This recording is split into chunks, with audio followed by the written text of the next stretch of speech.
ইমাম কুরতুবী রাহমাতুল্লাহ আলাইহি তাফসীরে কুরতুবীর মধ্যে বলছেন, তাগুত হচ্ছে এমন গণক যারা ভাগ্য গণনা করে। এই যে আছে বলে না, এমন কিছু মানুষ আছে যে পশুদিন কি হবে, তারপরে তোমার ভাগ্যে কি আছে, টিয়া পাখি দিয়ে ভাগ্য গণনা করে, আছে না?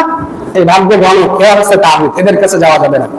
দ্বিতীয় হচ্ছে জাদুকর, এরাও তাগুত, এদের কাছে যাওয়া যাবে না।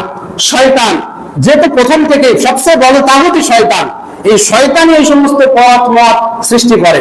তৃতীয় হচ্ছে পথভ্রষ্ট ওই সকল নেতা যারা মানুষকে আল্লাহ সুবহানাহু ওয়া তাআলার আনুগত্যের পরিবর্তে নিজেদের বা অন্য কোনো বিষয়ের আনুগত্যের দিকে নির্দেশ করে।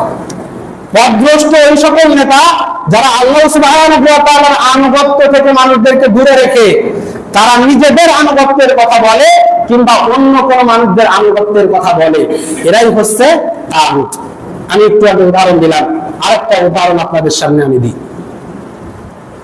এখন যদি কোরআন নিয়ে অবমাননা করা হয়, বাংলাদেশে কোরআন নিয়ে অবমাননা কেউ করে, রাসূল সাল্লাল্লাহু আলাইহি ওয়াসাল্লামকে নিয়ে কেউ গালিগালাজ করে, বা ইসলামী সিলেবাস থেকে, ইসলাম পাঠ্যপুস্তকের সিলেবাস থেকে ইসলামটাকে মুছে দিতে চায়, এখন যদি হুজুররা, আলেমরা, ইসলাম সচেতন কিছু যুবক তরুণরা দাঁড়িয়ে বলে যে আমরা ওই নবীর অবমাননা সহ্য করতে পারবো না, তাকে হত্যা করতে হবে, তাকে কতল করতে হবে, আমরা এই 90% 95% মুসলিমের দেশে ইসলাম বিরোধী কোন সিলেবাস বাস্তবায়ন করতে দিব না, এই জন্য আন্দোলন সংগ্রাম করে, আপনারা তাদেরকে কি বলবেন? কট্টরপন্থী নাকি ইসলামপন্থী? কি বলবেন? আপনার মন থেকে বলেন, কিন্তু নিজের মনের সাথে নিফাকি করবেন না। কি বলবেন আপনারা? আমরা কি বলবো? আমরা বলবো সেটা কট্টরপন্থী। ইসলাম এত কঠিন না, কোরআনটাকে নিয়ে অবমাননা করা হচ্ছে, ইসলামী বাংলাদেশ থেকে ইসলামী সিলেবাস দূর করে দিচ্ছে, রাসূল সাল্লাল্লাহু আলাইহি ওয়াসাল্লামকে অবমাননা করা হচ্ছে। এরা কেন দাঁড়াইছে? আল্লাহ সুবহানাহু ওয়া তাআলা সংরক্ষণ করবে, এদের কি দরকার? এরকম কথা শোনেননি আপনারা? শোনেন নাই? আমি তো শুনেছি, কারণ হুজুরদের কান একটু বড় হয়, এরা সবকিছু বেশি শোনে, বেশি বোঝে, বেশি দেখে। এমন লোক আছে যারা নামাজ পড়েছে, এই নামাজের কাতারে 5 ওয়াক্ত নামাজ পড়ে, তারাই বলছে যে কি জন্য ওই সমস্ত কট্টরপন্থী জঙ্গিরা দাঁড়িয়ে রয়েছে ওখানে। তারা দাঁড়িয়েছে আল্লাহ সুবহানাহু ওয়া তাআলার দ্বীনটাকে সমুন্নত করার জন্য। আর আপনি আপনার নেতা নেত্রীকে খুশি করার জন্য ওই সমস্ত ওয়ারাসাতুল আম্বিয়া, যারা নবীদের উত্তরসূরি, যারা কোরআনের অবমাননাকে রোধ করার জন্য, কোরআনটাকে বাস্তবায়ন করার জন্য দাঁড়িয়েছে, তাকে আপনি জঙ্গিবাদ বললেন, সাথে সাথে আপনার ঈমানটা সরে গেল। ঈমান ভঙ্গের একটা কারণ আপনার ভিতরে সংগঠিত হয়ে গেল সাথে সাথে। এই ধরনের যে আনুগত্য বলছে, এই ধরনের পথভ্রষ্ট নেতা যারা আল্লাহর আনুগত্য থেকে আমাদের আনুগত্যের দিকে নিয়ে যায়, এরাই হচ্ছে তাগুত। এরকম নেতা আছে না নাই? কথা বলেন, আছে না?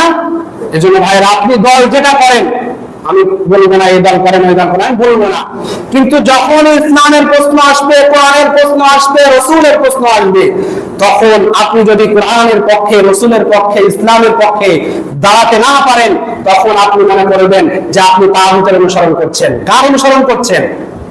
তাগুতের অনুসরণ করছেন।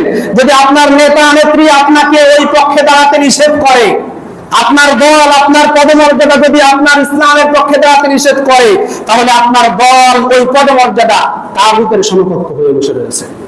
আপনাকে কনফার্ম হতে হবে, এটা থেকে বিরত থাকতে হবে। যে দল এটা করে সেই দল ত্যাগ করতে হবে। যে নেতা নেত্রী এটা বলে যে ইসলামের পক্ষে দাঁড় করানো যাবে না, তাহলে আমাদেরকেও জঙ্গি বলবে, তাহলে আমাদেরকেও জঙ্গি ট্যাগ দেওয়া হবে। এই কথা যারা বলবে তাদেরকে ত্যাগ করতে হবে, ত্যাগ করতে হবে। যদি ত্যাগ না করতে পারেন, আল্লাহ সুবহানাহু ওয়া তাআলা বলেন, ওয়া লাকাদ বাআসনা ফী কুল্লি উম্মাতির রাসূল, আমি যুগে যুগে যত নবী রাসূল পাঠিয়েছি তাদেরকে দুইটা নির্দেশ দিয়ে পাঠিয়েছি, আনি আবুদুল্লাহ, তোমরা আমার ইবাদত করবে, ওয়া তানিবুত তাগুত, এবং তাগুতকে অস্বীকার করবে। সূরা বাকারা 256 নম্বর আয়াতে বলেন, ফামাই ইয়াকফুরু বিত-তাগুতি ওয়া ইউমিন বিল্লাহ, তোমরা তাগুত বর্জন করো, ওয়া ইউমিন বিল্লাহ, আল্লাহর প্রতি ঈমান আনো। আপনি যদি এই তাগুতগুলো বর্জন করতে না পারেন, তাহলে আল্লাহর প্রতি ঈমানটা গ্রহণযোগ্য হবে না। একটু বুঝেন, একটু আকল খাটান যে